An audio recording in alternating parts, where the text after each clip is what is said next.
Hi, everybody. It's Alex Sakaris from Skeptiko.com. Wanted to let you know about an interview I've just released with out-of-body experiencer and lucid dreamer Jurgen Ziewe. Very interesting guy. Jurgen collected these out-of-body experience diaries for 20, 30 years before he published anything. He's also quite an accomplished artist. He's published this in some books that have become quite popular. There he is. This is his Amazon page. Vistas of Infinity, Multidimensional Man. You may have heard about that. Nice guy. Very, seems like a very earnest guy. Has put out some rather extraordinary videos talking about his experience with the dead, what happens after you die, other experiences in these alternative realms of consciousness. What I found particularly interesting with this interview that I did with Jurgen is I asked him about some of the other out-of-body experience people out there. A while back, I interviewed this guy, Robert Bruce, very well known throughout the world, has published a couple books about his extensive experiences outside of his body. Now, what's interesting about Robert Bruce is he claims to have encountered demons and actually been possessed by these demons and goes to pretty great lengths to talk about that. Now, the other person I wanted to compare Jurgen's account with was someone else I interviewed a while ago, Marilyn Hughes. And Marilyn's quite interesting because Marilyn is a Christian, very Christian, and her interpretation of her out-of-body experiences are from a very Christian perspective. And also what's interesting about Marilyn is we did an experiment on Skeptiko where she did essentially a medium reading for, I was a proxy sitter, and there was this woman, unfortunately, lost her daughter by suicide. And Marilyn was able to give an incredible account, very evidential, of this reading that she did. But in general, Marilyn holds to a very Christian understanding of her out-of-body experience. Here is her website where she talks about, how Jesus isn't too happy with the way the world is going, kind of thing. So this is kind of an interesting topic to me. It's one that I've covered now several times. I think it fits in with the extended consciousness stuff in general, near-death experience, mediumship, all that stuff. I think out-of-body experience is yet another way that we don't totally understand, but seems to be out there to access this extended consciousness realm. And it was very interesting talking to Jurgen. So I hope you enjoy this interview. You can find it either right here. It's going to follow this on this YouTube presentation, but I won't be in it. I'll just play the video. Or you can go over to Skeptiko.com, download the MP3, obviously for free, or you can get it through iTunes, Stitcher, whatever you like. So I hope you enjoy this interview with Jurgen Ziewe. On this episode of Skeptiko, most of the world is living in a consensus reality that doesn't allow for this. How do you balance that both on a day-to-day basis now, and how did you deal with it for that long period of time when you really weren't telling anyone that this is what was going on? Yeah, I think the first thing is, of course, we are totally focused on the physical reality. Nearly everybody is. And when it comes to our dreams, we hardly pay any attention and we just dismiss them as dreams. But the moment you become aware in your dreams, which is usually happens during lucid dreams, things start changing dramatically. stay with us for Skeptiko.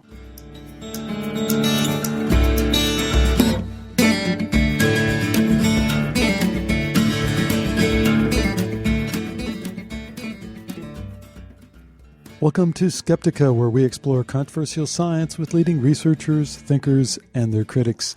I'm your host, Alex Sakaris, and on this episode, we return to a topic that I don't think gets enough serious scientific attention, and that is lucid dreaming. And in particular, the potential for lucid dreaming to actually propel us into other realms of consciousness. That is certainly the assertion of today's guest, Jurgen Ziewe, a guest who was introduced to me by you, Skeptiko listeners, in this case Steve, who suggested I talk to Jurgen, and it was a great suggestion. And in the process of doing the interview with Jurgen, I did get back in touch with my own limited experience with lucid dreaming, and I've talked about it a couple times on the show and various interviews, but I never even knew what lucid dreaming was until my oldest son began sharing his dreams with me, his dream stories in the morning, and he'd talk about these wild adventures that he had orchestrated. He insisted that he was in the center of these and making them happen, and he could do whatever he wanted and all this stuff. And initially I just kind of passed it off as fantasy. I didn't think it was possible. And it was through Skeptiko and doing various interviews on this show that I learned that there is really such a phenomena as lucid dreaming, and it's been studied quite extensively in the laboratory as well as they can. And there's even practitioners who will put you up at the Marriott for the weekend and teach you lucid dreaming in a seminar format. So now people who research dreams have come around to the reality of lucid dreaming. It's the sense that while you're in your dream, you're aware that you're dreaming and therefore have the sense of control. In my case, I can tell you the first lucid dream I had was not that amazing, but then it was amazing because it was my lucid dream. But I remember it pretty clearly. I was observing this football game, but it was a really strange football game played on a weird field, and everything seemed kind of out of proportion. And suddenly the thought crossed my mind, hey, this isn't real. This must be a dream, because I had been researching lucid dreaming, which, by the way, is one of the key triggers. If you want to begin lucid dreaming, first step is to observe your dream. But the second step, or maybe it's the first step, I don't know, is to be aware that it's possible to become aware that you're dreaming in a lucid dream. So it turns out that just the awareness of this can often trigger lucid dreaming for a lot of people. And that was somewhat the case for me. Anyways, back to this dream. I had this thought, it crossed my mind, hey, this must be a dream. And with that, I did what a lot of lucid dreamers will tell you is one of the first things they do.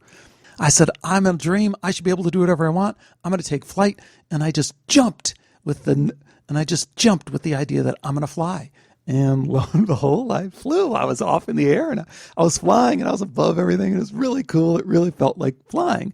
So since then, I've had a bunch of lucid dreams. They don't happen all the time. They seem to happen more often during these hypnagogic states, like when you wake up early in the morning and then you fall back asleep, or when you first fall asleep at night. Those are classically the times when people have lucid dreams, and that seems to be the case for me. But the reason I bring all this up is for two reasons. First, I don't think lucid dreaming is talked about enough as really being a stark departure from our ordinary understanding of consciousness. And it is, because lucid dreaming makes it clear experientially to us that we are in the observer mode of reality. We are observing this reality that's unfolding. And of course, as you know, doesn't bode well with our current model of consciousness. But the other thing that's particularly interesting about lucid dreaming is how it is often a gateway to more extensive travels into these extended consciousness realms. Many people will tell you that they started out lucid dreaming and then they moved on to out-of-body travel and these other dimensions of consciousness. That is certainly the account of today's guest, Jurgen Ziewe, who's compiled the largest database that I know of these accounts of lucid dreaming as a mode of travel into these extended consciousness realms. Now, his accounts are quite challenging. They're really outside the norm of what we experience and what we understand reality to be. But isn't that what makes it fun in the first place? What I tried to do in this interview was connect some of Jurgen's thoughts, experiences, and ideas with some of the other guests you've heard on Skeptiko. You can be the judge of whether or not those connections are there and whether they provide us any further insight into what's going on. All in all, it was a really interesting dialogue from a very sincere and dedicated explorer of extended consciousness. I hope you enjoy this dialogue with Jurgen Ziewe.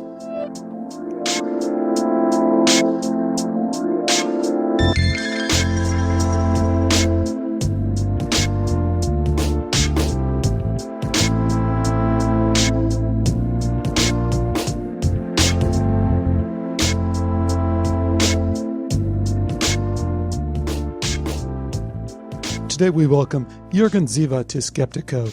Jurgen had a very successful career as an artist and illustrator, but is probably much better known as a long-time out-of-body experiencer who compiled a 40-year journal in private of his experiences in this extended consciousness realm before publishing Multidimensional Man. He's gone on to publish several books since then.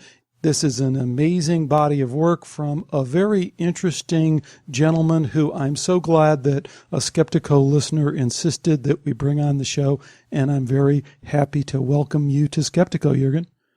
Hello, Alex. Nice to talk to you.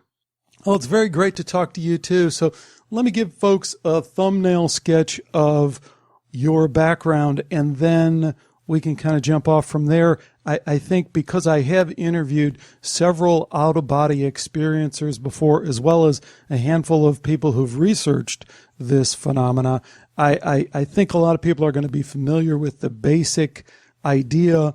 But again, your case is totally unique, and yet it fits in with a pattern that we've seen before. So you're practicing meditation, you're very deeply and intently practicing it, and then suddenly you're catapulted out of your body and you experience this other realm. One thing that's very unique in your case is you kept this diary detailing these experiences for 40 years, which is really quite remarkable. And then you came back and you started sharing those experiences with other people who were understandably fascinated and gained a lot from what you had to share. You formed a little community, and that's what eventually led you to write these very interesting books. What else should we add to that background to help people understand where you're coming from? I think that's basically it, really. But I think my meditation helped, of course, to focus attention when I had out-of-body experiences. So I was able to prolong them. And also I devised various techniques to bring back the information and retain very detailed memory, really. I think that together with recording, it all helped to get a much more comprehensive picture, because these experiences can easily get lost, if you don't follow some sort of discipline. Which is an interesting topic in and of itself. And we want to talk about in a minute the connection, or what we propose might be the connection between memory and this extended consciousness realm. I mean, there are dozens and dozens of potential PhD theses waiting for someone to explore all these realms. One of the things I feel obligated to do right from the beginning is to acknowledge with you that what we're talking about here is just beyond what most people are even willing to consider. And even though, as I mentioned, I've interviewed several very respectable people who have had similar out-of-body experiences through various means, and we'll talk about some of those in a minute. And I've interviewed researchers who have, as best they could, try and nail down what is going on and whether we can extend beyond our brain as your experiences suggest. And they say yes, confidently. But I always feel obligated to come back and kind of remind us that most of the world is living in a consensus reality that doesn't allow for this. How do you kind of balance that both on a day-to-day basis now, and how did you deal with it for that long period of time when you really weren't telling anyone that this is what was going on? Yeah, I think the first thing is, of course, we are totally focused on the physical reality. Nearly everybody is. And when it comes to our dreams, we hardly pay any attention and we just dismiss them as dreams. But the moment you become aware in your dreams, which is usually happens during lucid dreams, things start changing dramatically. When you have an out-of-body experience, and which very often happens from a lucid dream, or can happen from a lucid dream, then you suddenly are in a position to take control of the experience. And also, that's what I did. I disintegrated or interrupted the dream narrative, which is a lucid dream, which is usually comes out of takes its content from the subconscious. And by doing so, you then, after you dismantle the dream narrative, you then find yourself in a new consensus reality, which is just as real as our physical reality. And this is where things become really interesting.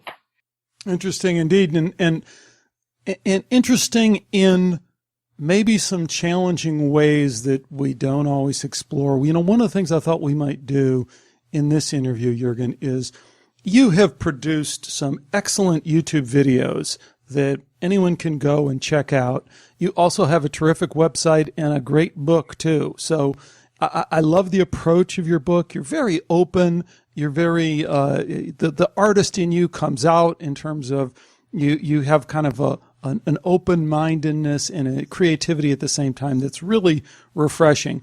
But what I thought would be most useful to my listeners is to try and probe maybe the controversies or the disparity between these different accounts we get with this extended consciousness, including out-of-body experiences. And if that doesn't make any sense, let me give you an example of what I mean.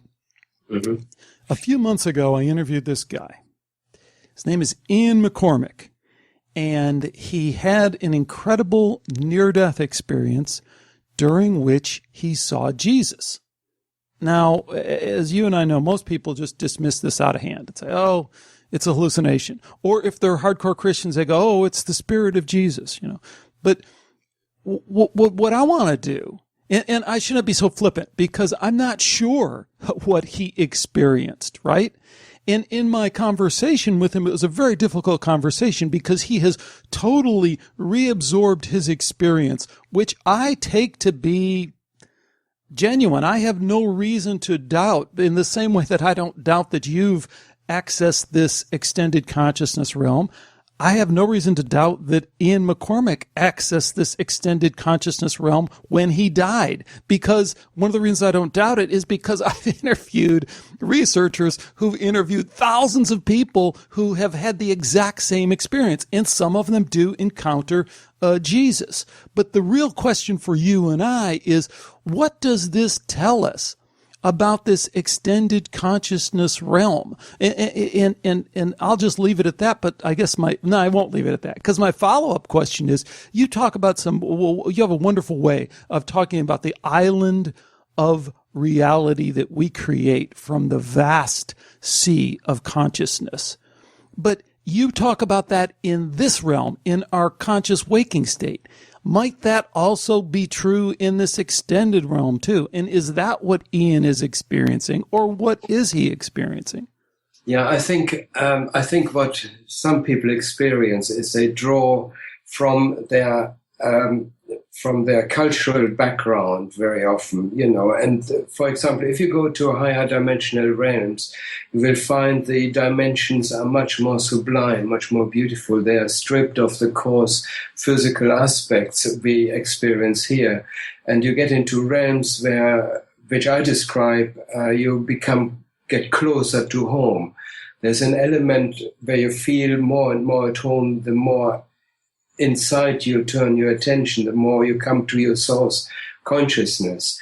And what you simultaneously experience is that the people on these realms who are separate individuals, they are also much more beautiful, are more attractive and more sublime. They have stripped all the negative aspects out of their personality, because it's the negative aspects which tie them to the lower consciousness levels. But on these higher consciousness levels, all the negative aspects have been stripped away. And when you first get to these higher levels and you encounter these people, the first thing people will think of as angels, because they have got an almost supernatural beauty and attractiveness, and also and that is just ordinary people who you find on that level of consciousness, on that dimensional level. And I've got to add that for each level of consciousness, we can experience there is an equivalent dimensional reality, consensus reality, where people similarly minded can mix and meet together. Now, I found when going to the higher levels, the people you meet, they are almost, without exception, they're very attractive, very sublime, very beautiful, very positive people, And then, of course, you get various other categories of people, as you would get on this level, who are wiser, who are more evolved, more highly developed, and so on. And these people may well come across as like an avatar or a wise person or even a god, and it's quite easy to project our own cultural background into these people. But I can't really say that that is an accurate description with absolute certainty because I've only really scratched the surface, but I personally haven't actually met any religious figures, except I have met, which I documented in my first book, I met a Chinese ancient sort of sage who put me through a training program in order to access these higher states of consciousness. Well, first off, I appreciate you being so honest and open. Like I was saying before, this is what folks will find when they encounter your website and your work. You really don't. You talk very definitively about what you've explored, but at the same time, you talk about it as you being the reporter, you being the experiencer, and there's a limit to what you've experienced and reported. So I really respect that, and I think that's to be admired. It's the only way to kind of trace this territory. But let me return to the topic of Jesus, because I think it's so important to so many people, and I think it should be. There's a near-death experience researcher, very well known, a guy named Dr. Sam Parnia, and recently he made this kind of flippant remark that you'll kind of hear near-death experience researchers sometimes make, even though these people are they feel like they're on the battleground with mainstream science and saying, hey, guys, look over here. There is more. We are not biological robots. There is this extended consciousness realm. Please look at this data. But then at the same time, when they encounter these extraordinary accounts, like I'm talking about Ian's, they say, oh, well, that's just a cultural overlay. That's what that is. And I like how you went in that direction, but then pulled up short and said, well, I don't really know if that's a cultural overlay. And that's been my point, is we don't know about that extended realm. We hear about people who go and they meet these beings, and the being says, here is my hand where I was crucified on the cross and I am Jesus. And we don't know what to make of that. And it really raises the larger question about your work. And that is, what can we really take out of these extended realms and bring back into our world? I always wonder and worry about that. Maybe we're looking through the wrong end of the telescope when we do that. And since that's the larger reality over there, when we try and jam it back into our reality, it winds up being nonsensical in a lot of different ways. What are your thoughts on that? My explanation is that I have the strong experience and the strong feeling that when you move away from this physical reality, you get into a realm of consciousness which contains all the data which have ever been recorded, or everything that is known or unknown about the universe is like a massive, huge data bank. And that's the only way I can explain it, because what happens is, for example, when you're on this realm, and you, for example, want to materialize something by an effort of will, and let's say you want to have a cup of tea, you can actually manifest the cup of tea, and then you wonder, okay, how did this cup of tea come about? And what happens was, in my observation, it is actually already in existence. I just focus the data right in front of me, and then it materializes. Now, the interesting thing was when I did this experiment, which I also described in my book, Vistas of Infinity, that I materialized the teacup, but I wasn't very good at actually manifesting the tea, which tasted a bit watery. And also at the same time, I noticed that the teacup had a pattern, which I definitely didn't intend. And I imagined that the subconscious energy sort of, adds things from another part of the database. And it's a very complex, big issue. The other thing I noticed, for example, was when I observed a car, and the closer I moved to look at the car, the more detail emerged from the car until it was absolutely crystal clear. And when you open the bonnet in the car, there you will find an engine, and every detail will be in place. And that led me to believe that on this level, basically, via our focus, we simply call reality up from a database, a bit like we would on a computer, when we call up data from a hard drive and we manifest it on the screen. And that's the only way I can explain it. And that explains a lot of other things which I encountered, for example, and that could well explain how we add detail to people who are separate individuals, but way, way beyond our sort of spiritual or status, that we may then call up past images in order to furnish these encounters and match them with our own experience. But I don't know. I mean, the other thing I found, for example, is that these are things which have also been reported in near-death experiences, that there's a big reception committee. And I had the same experience. I get to a higher level of consciousness, and suddenly there's a choir of 1,000 angels.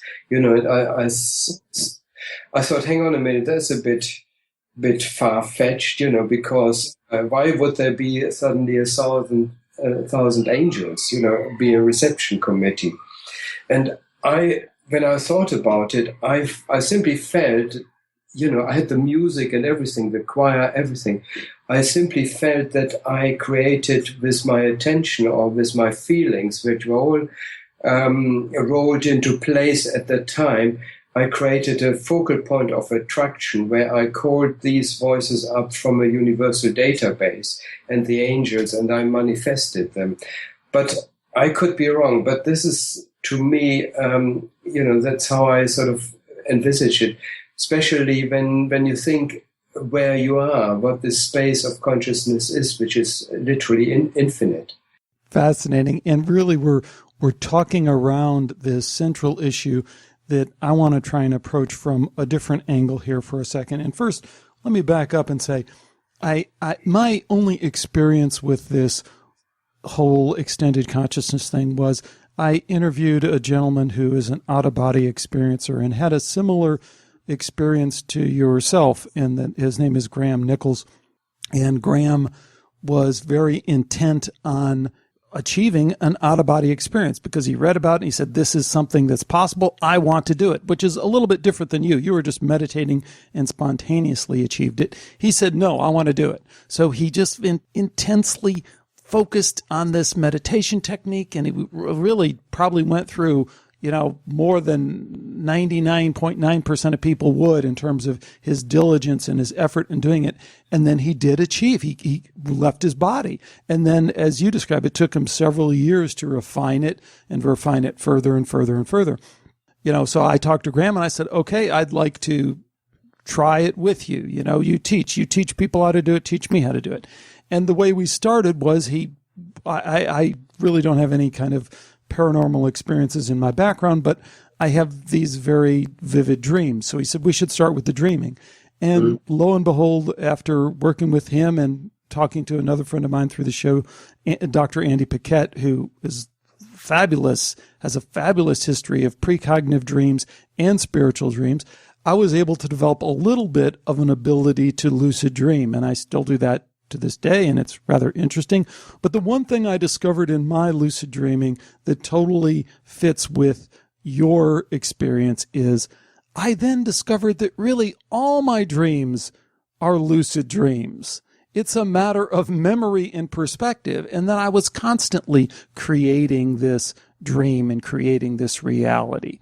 Yes. So I find that to be consistent with my experience. But there's another aspect of this that I think is the part that really intrigues people and doesn't fit, I think, necessarily into that model. And that would be, like I just said, Ian's encounter with Jesus. But I'll take it in another direction.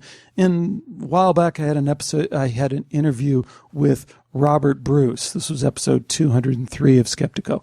Probably one of the best known out-of-body experiencers in the world. Wrote this book, Astral Dynamics, which was hugely successful, and many, many people have read it. So Robert's account is of demonic possession, that he was doing a healing, he encountered a demon, that demon possessed him in this world, and he battled this demon in this world and this extended consciousness realm, and this demon was sent off. And he says that he's had similar encounters with these kind of other spirits in this other realm. Now, this is the kind of issue I think that people are trying to fit into this framework that you're laying out there. Because on one hand, we can say there's this field of infinite consciousness that we are creating our reality out of, but there's another reality that's very primal to people that is, oh, I encountered Jesus, or I encountered Buddha, or I encountered Krishna, and that's been the guiding force of their whole life. Or people are encountering, like Robert Bruce did, these demonic beings or evil spirits. So how do we sort this out? I don't know that we can just blow by it and go, oh, well, there's just this consciousness field and it's created out of there. I don't know if that really hits people's experience. Yeah, I think we have, the moment we are born, we are sort of endowed with some sort of genetic program or cultural program, and that determines the experiences we look for and we find, and so on, our education, our upbringing, and so on. And, that takes us into a certain direction in our life and endows us with a certain type of belief. And it is this program which makes us focus our attention into distinct directions. For example, if we had a very strongly Christian upbringing, we may well focus our attention into this aspect of the universe, of the infinite universe, which is endowed with Christian paraphernalia, environments, churches, belief systems, holy entities, and so on. And we may well, with our strong focus and passion, we may well draw essences of these entities into our awareness. And by the mere focus of doing so, we may actually get a part or the essence of these historic beings, bring them into our reality, and they may actually act authentically, the way we would expect them to act. I mean, this is just a theory. The same thing may happen if we focus on negative aspects of our personality, and if we confront our shadow, we may draw aspects of our subconscious into our reality, and then suddenly these projections become ensouled by negative energies, which may use them as a vehicle in order to interact with us. These are all sort of concepts which, when you consider that the consciousness is a very pliable, very infinite, and very flexible state, completely different to what we experience on a physical level, then you can easily explain how so many different phenomena can take place and take on so many forms and shapes. I mean, the way I expressed it in my book is the difference between life on the physical level and life, non-physical life, is that the moment our physical body with our physical brain dies, we are left with our subconscious. and all the information which have defined us.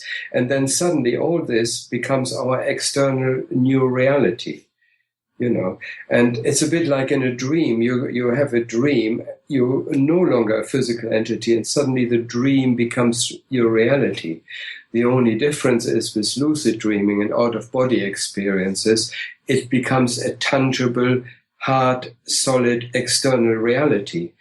But in addition to this, it is also infinitely complex. I hear you on all that, Jurgen, but I just have to say, maybe. I guess this is really the crux of the debate or the divide. So Robert Bruce is saying, I didn't just form this out of a thought form. I was interacting with another individual here, and there was this third entity that was this spirit entity that was interacting with both of us, and I had a similar experience. I interviewed this woman, Marilyn Hughes, who I thought was really interesting because she's an out-of-body traveler. That's what she reports, similar to you. But we actually did an experiment because this was during a time when I was investigating medium communication.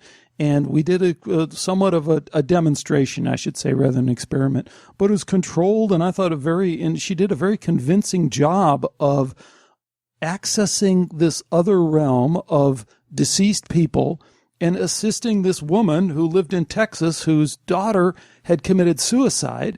And she was able to go, this is her report, she's able to go to find the daughter and bring back information that was extremely significant to the mother, who was completely blinded from the reading. I was in the middle, so she didn't have any way of knowing any of this stuff. But I mean, if we're going to say, where's the proof? Marilyn Hughes provided proof to me that she had gone to some other realm, accessed some other spirit being, that being this deceased daughter, and then bringing back that information and transferring it to me and me giving it to the mother. So I always wonder when I hear your talk and your work, which I find very fascinating and important in so many ways, but I wonder if we're kind of missing the point when we talk about this huge field of consciousness and we're creating all these islands of our consensus reality. I mean, maybe we're really missing the point. That's what Marilyn would say. Marilyn would say the point is that there are these beings out there on these other levels.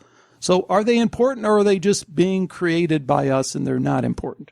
No, absolutely. She is absolutely right, because these are tangible realities made out of individuals. The only difference is that these people have given up the physical body and now they are living in an other dimensional reality. And I have met fairly sinister people myself, perhaps similar to what Robert Bruce may have described. They are basically people on much lower dimensional level with a very negative atmosphere and persona. But my experiences were probably different. But one thing I can confirm is over the years I have met my mother, who died in 1997. I met her on several occasions, and I've re-met her, and I had conversations with her, and I watched how she progressed and developed. And I had conversations with my wife's brother, who died in 2006, and I met him again.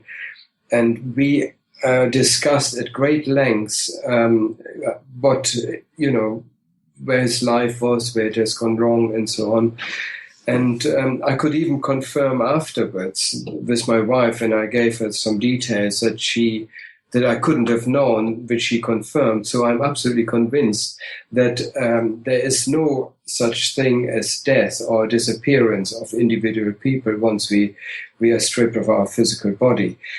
I would even go so far, it is what we experience here on the physical level is only a sort of a tiny percentage of the greater reality which we enter into once we leave our physical body behind. So I think what I'm saying is not in contradiction to what you've just mentioned, Alex. Great. So now then let's tackle some of the really, really big questions. Destiny or free will? Are we, as you said, programmed at birth, or as many others have suggested from the reincarnation experience, before birth or through a period of many births? Are we playing out a destiny in our life, or are we shaping our destiny as we go, or both? Yes, I think it's a bit of both, really. I mean, we are sort of programmed by, our experiences, our past experience, our environments and parents in order to act in a certain manner. But on the other hand, we also have got a free will, and I'm personally not 100% convinced that we are totally enslaved to karma or to a past program, I mean, for example, this becomes very apparent when you go into the deeper states of meditation, and then you get to a point where you experience something which I would call liberation, freedom, where you suddenly find all the things you have believed in before or have adhered to or were compelled by. These things are suddenly no longer relevant, or they don't have any power over you. You suddenly find you're in a state of liberation and can actually make, within limits, within the physical world, of course, but you can call the shots, and you can act free of your past program. That is my experience. So I would say that, yes, there's a bit of both. And unless you find this point of where you lose your personal identification, your attachments to your old identification, you need to go past this point, and then you simultaneously also move into much higher reality dimensions, which are increasingly more liberating and more luminous and more beautiful. Jurgen, you just mentioned again, and we've mentioned throughout this interview, higher levels, and it suggests a hierarchy. And many have reported such a hierarchy: ascended masters, like we're talking about Buddha, Jesus, Krishna, advanced spirits. Does this suggest a hierarchy? Does this suggest a moral imperative? Are we driven in by some evolutionary force in a direction, be it towards good, or if we want to put it in those terms, or some other way? Is there God, I guess, is the question. Well, I mean, the idea of a hierarchy is perhaps not the best way of expressing it, because, I mean, very often I came across, before I had my out-of-body experience, I was told there are 7 levels of the astral plane, so and so many of the mental plane. And very early on in the beginning, I was out of my body, and I met people who actually were permanent inhabitants there. And one of the stupid questions I asked was, what level am I on? And of course they looked at me as if I was mad, because they didn't know what I was talking about. So we create abstraction from actual experiences in consciousness in order to make it understandable.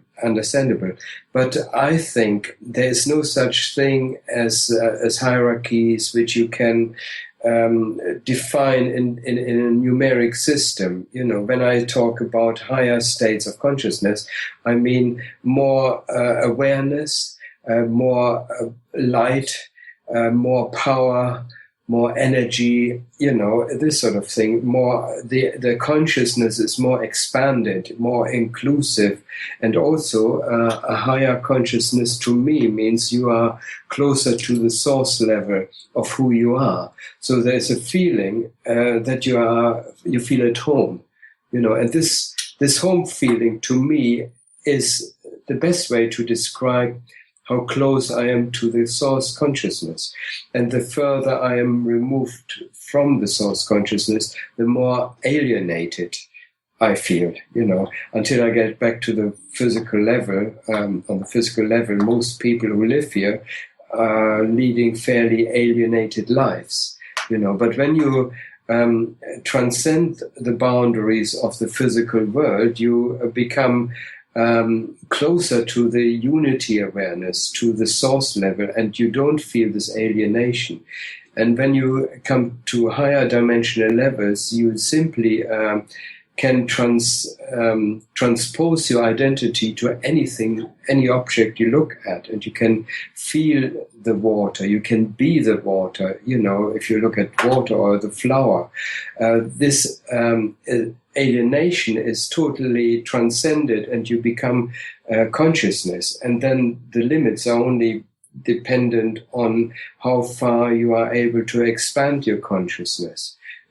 And that's my experience, that lower down, if you like to use this description, you become more and more estranged from your source level and more alienated, until you're in the physical level, and suddenly you are in an outside world. You live in an outside world where you distinguish between you and the others, or yourself and anotherness. And this is transcended when you turn your attention inside.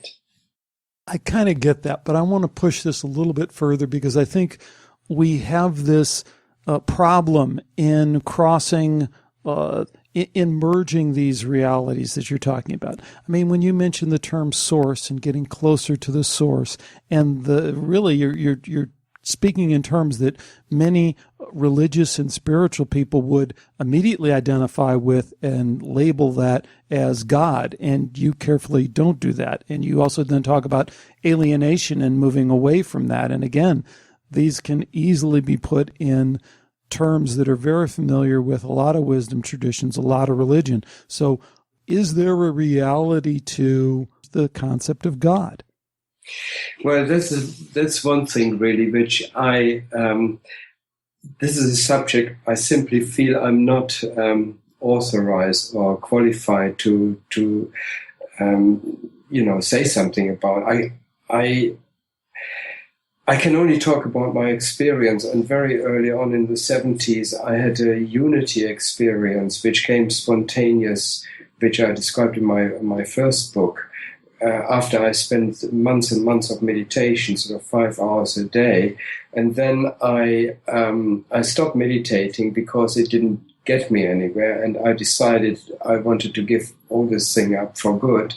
But then out of the blue, I suddenly had a experience where I was having a mug of coffee and a sandwich, and suddenly I noticed that neither of these objects belonged to me. And then I noticed that even my hands didn't belong to me. There was some otherness which was holding this thing. And this went on and on and on until I suddenly totally became disembodied and depersonalized, and I was suddenly entered a luminous light, which I think many people would properly describe it as a uniting with God or something. There was an omnipresent awareness. There was no separation between myself.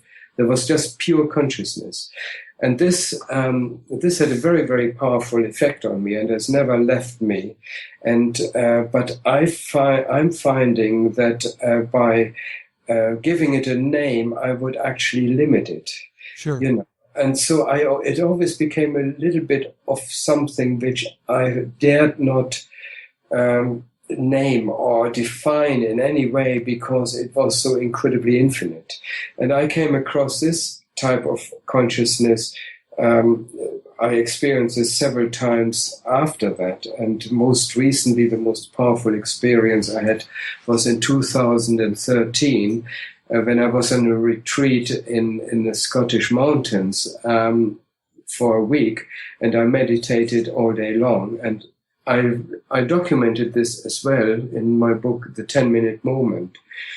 And there came a point on day 5 where I suddenly was confronted with the total dissolution of myself, of my identity, of my ego, of any sense of self.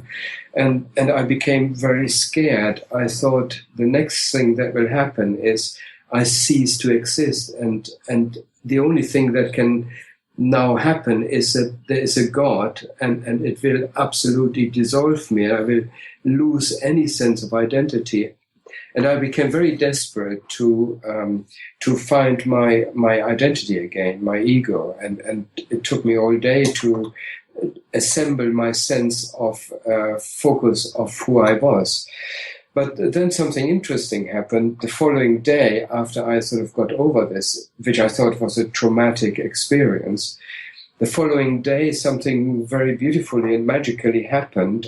I suddenly I was meditating, and I was sitting outside my little hut and was looking into the landscape, and suddenly this light descended on the environment, the grass, and everything started glowing. My first impression was, okay, there's the sunlight which is reflecting. But then I noticed the light was everywhere. I literally could see all the atoms. And then this light sort of came into my own being, and I suddenly again lost the distinction between who I was and an infinite luminous awareness.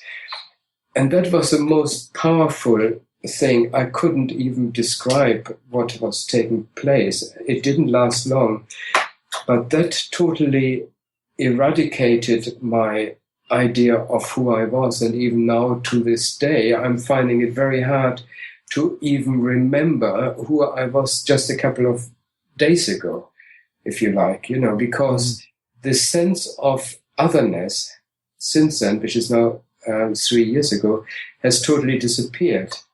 I find when I walk around into town, it feels as if I'm walking in an extension of my living room. Mm-hmm. There's no outside world anymore, and that's the closest I can describe this state of consciousness, which is sort of waiting for us to be experienced, because my powerful feeling is that is at the root of who we really are. And from this state of consciousness, we really only just start to become human beings, and then develop where we are not focused on a separated self. And that was a very powerful experience. Now, I don't know what to say about this, how to describe it. And I don't know where God comes into it, No, I think you've done an excellent job of kind of traversing that terrain. And I like the idea that this is not knowable, and it's almost, you get the sense that it's almost not something that you should even try and verbalize or bring to that level, because it would somehow be lost. It's interesting that, like I know in the Muslim tradition, Islam, they have that, there is that edict, right, to never mention the name God. It's never supposed to be spoken or written. I might have that a little bit off, but the basic idea is the same, is that, to try and bring it down to that level would somehow lessen its meaning or its significance, or take us in a different direction than where it goes. So, but here I guess is where that leaves me. And I love what you just brought forth. And I think it's so important that people know that you've walked this path and that you report it so honestly and in such detail with your website and all these terrific books that you've mentioned. And I also think of my friend Rick Archer at Boot at the Gas Pump, who's done an excellent job of chronicling similar accounts from people who are going through this process of enlightenment or awareness, whatever you want, whatever label you want to put on it. And there's so many people who've experienced it in different ways, unique ways, but in many ways there's similarities that are undeniable. I guess the question I'm always left with is, then what are we to make of the reason why we're here? It doesn't seem adequate to say we're here only to transcend being here. We're here only to get beyond being here. That just doesn't fit with my understanding of, for example, reincarnation, my understanding of, and again, reincarnation from a scientific standpoint, well established in the research. We've interviewed Jim Tucker from the University of Virginia. There's been a lot of research on that. The research stands up. So reincarnation is kind of hard to step away from in a very reality-based kind of sense. But when we look at it from a larger sense, how are we supposed to understand what our purpose is here? It doesn't seem adequate to say we're here only to transcend being here. Well, this is exactly what I feel. I mean, this is why I sort of depart with the idea that we are here in order to transcend our state we are at the moment, and then sort of escape from it and become enlightened being, to be in some celestial dimension and be relieved of all the hustle and all the pain. That is not how I see it. I mean, my understanding is exactly, we are here because we are here. We are a part of this reality. To me, that is absolutely fine. And if we experience hardship and all the other things, the best thing we can do with it is to bring a higher state of awareness into this reality and make it illuminated in a sense, so that we don't feel the extremes of suffering we do normally. I mean, we still suffer by the mere fact that we are physical beings endowed with a physical body and hence with pain, but we are not associated any longer with this limited shell which we carry around. And I think that is the next stage in our evolution, if you like, as human beings, that we are able to use the energy forms we carry around with it, but from an enlightened or luminous viewpoint. So it's nothing really, I feel, that we need to get away from. Quite the opposite. We are here to embrace it properly with the greatest level of consciousness and awareness, and penetrate everything we are surrounded by, to enter reality wholeheartedly, not getting away from it. And I think that makes our life and our reality incredibly rich and multifaceted, and it gives us much more energy to bring into this world and transform all the shortfalls we have created because of our ignorance, and our alienation. And that's how I see it. Wonderfully said. I think that makes total sense to me. Jurgen, tell us where you're going with this work now. Where is this taking you in terms of interacting with other people? How can people learn about what you're doing? We already said through the website, and we'll have links to that in the books. But how are you also engaging with people about what you've discovered? Well, what I'm doing at the moment, I mean, I'm basically an artist. I'm a commercial illustrator, and I've been an artist all my life. I earn my living as an artist, and I mean, there are two things I pursue. One is meditation, and I didn't know until about a couple of years ago that I was going to write another book, which is Vistas of Infinity, which are the last 7 years since the first book came out. I don't know whether that I will continue this, but I can tell you now that what I experience at the moment through deep meditation gives me another new level of deeper experience. And I feel there is no such thing as arriving at a stage. I always feel wherever I am, I'm just at the bottom step of an infinite long ladder, So I don't know what's going to happen in the next sort of 7 years, but in the meantime, I'm going to carry on with my deep meditation, and I already found there are levels which I experience, which I haven't experienced before, which may take me into a totally different direction. The other thing I'm really interested in is in my work as an artist, I'm just getting involved in virtual reality, and I'm trying to bring some of the archetypes into the physical reality. For example, one of the deep meditative experience is a tunnel experience. And if you go through higher levels of consciousness, you get incredibly vivid tunnel experience, which are captured by other cultures in forms of mandalas, and the Jungian idea of the self and so on. Mm-hmm. And what I've done, I already released a couple of virtual reality applications, and the idea is that people actually make a link, or it triggers a deep inner memory which they may recognize, and it connects them to their inner self. And the feedback I had so far is quite promising. Some people described it is similar how they would experience a near-death experience, for example. Other people mentioned words like nirvana, or, so that is quite promising. I've got a bit of feedback from that. The thing is, of course, with virtual reality, you are immersed, you're surrounded by the experience. So the possibility of releasing a trigger to your subconscious is much greater.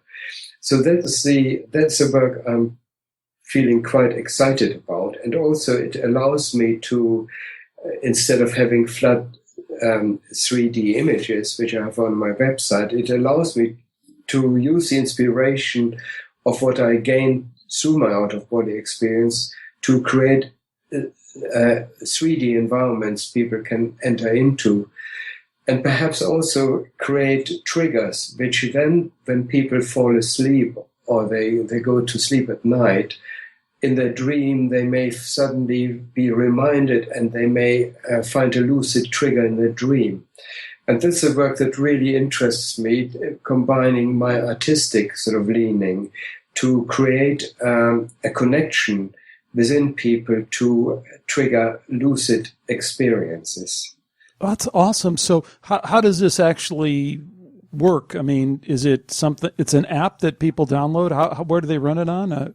Yes, I mean, at the moment I'm using the development version of the Oculus Rift, which is going to be released next year as a consumer version. When this comes out, I will make these apps freely available, so people can just go to my website and download them and try it out. I want as many people as possible to have the possibility of linking up to this experience. The same way as some time ago, I composed a binaural sound which includes the mantra and also a shamanic beat, and I had a lot of positive experiences, feedback from other people who felt it helped their meditation and so on. So I want to create an armory of apps and aids, similar to what people already do when they write books about meditation and so. But I want to do the same thing in the audiovisual field, And I've linked up with a composer who does music, which is based on mantras and certain rhythms and esoteric chants and Sanskrit chants, and these go very well together. He's also been meditating for 40 years, and his name is Craig Pruess, and we hope to work together and make these applications freely available so people can try them out and see if they find another entry point into higher consciousness. Awesome. And the best place for people to find all this is through your website, Multidimensional Man, or is there another place? Yes, there's a link for Multidimensional Man, but my other website is also lightandmagic.co.uk. Great. Lightandmagic.co.uk. Great. Well, it is a tremendous body of work. You're making a great contribution. It's been great talking to you. I appreciate the openness and your ability to handle all these different issues that lie beneath the kind of surface of just, it's either true or it's not true. Diving deeper is, I think, where so many of the more interesting aspects of this really emerge, and you do a great job of that. So I appreciate it. Yeah, I think we are just at the beginning, really. I always feel whenever I enter these states how much we are at the very beginning, and how little we actually know. And I hope that gradually we build up a consensus by gathering a lot more data, and people making all kinds of contributions. There are experiences people publish I have no idea of, and I have no knowledge of. So it will help if each one of us creates another piece to put into the puzzle. And hopefully it is a consensus which will allow us to build up a picture of the frontiers which really haven't been explored until only a few years ago. So we are just at the beginning of something totally new and totally unexplored. And I think we need to make a start somehow, and I'm hoping. I like the way you put that. I'm always a little bit resistant to the consciousness revolution thing that so many people point to and paradigm shift and all that. I see it much more like in the way that you're talking about is that, hey, it's always evolving, it's always reshaping. And as we build these different islands by forming these consensus realities, of course, different people are jumping on that island and jumping off another island. And we don't have to be too attached to where it all goes. We just have to follow the next right thing to do, and I think everything takes care of itself. Yes.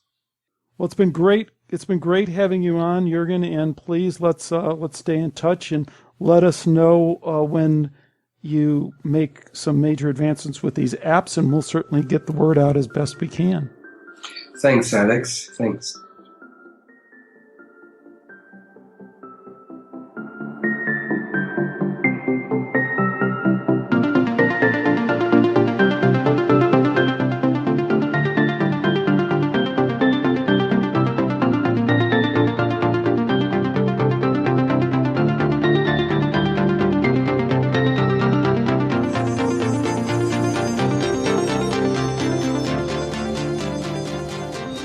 Thanks again to Jurgen Ziewe for joining me today on Skeptiko. I have one question to tee up from this interview, and that is, what do you make of Jurgen Ziewe? What do you think of his accounts of this extended consciousness realm? How do they compare and contrast with some of the other folks you've heard here on Skeptiko? And while we're at it, how are we ever to get our arms around all this material when there are these conflicting and different accounts? I think Jurgen has a very open-minded way of including all those as aspects of a possibility of a much, much greater consciousness. But what do you think about that? The place to let me know is through the Skeptiko website at skeptiko.com. You can join the discussion at the forum with a couple of the new links I added to the website per your suggestion, or you can drop me a note on Facebook or through email. Of course, you'll also find on the Skeptiko website almost 300 episodes of Skeptiko, all there for download for free. You can subscribe, and I hope you do, through iTunes or Stitcher, or you can just download the shows right there through the website. Thanks again to all of you who have connected with me in the last couple weeks. I've really enjoyed the emails and the kind words that you're sending my way. It's so awesome to think that we've been able to connect through this show. It really is such an awesome, awesome experience to know that we've made this connection through this strange medium of sending out these recorded shows through the internet. So, so cool. Who would have thought it? Anyway, I have a number of interesting shows coming up. I will roll them out during the holiday season, probably on the regular schedule, maybe slow down a little bit, but they're coming your way. So clear up the space on the hard drive or iPhone or wherever you're listening. And until next time, do take care, and bye for now.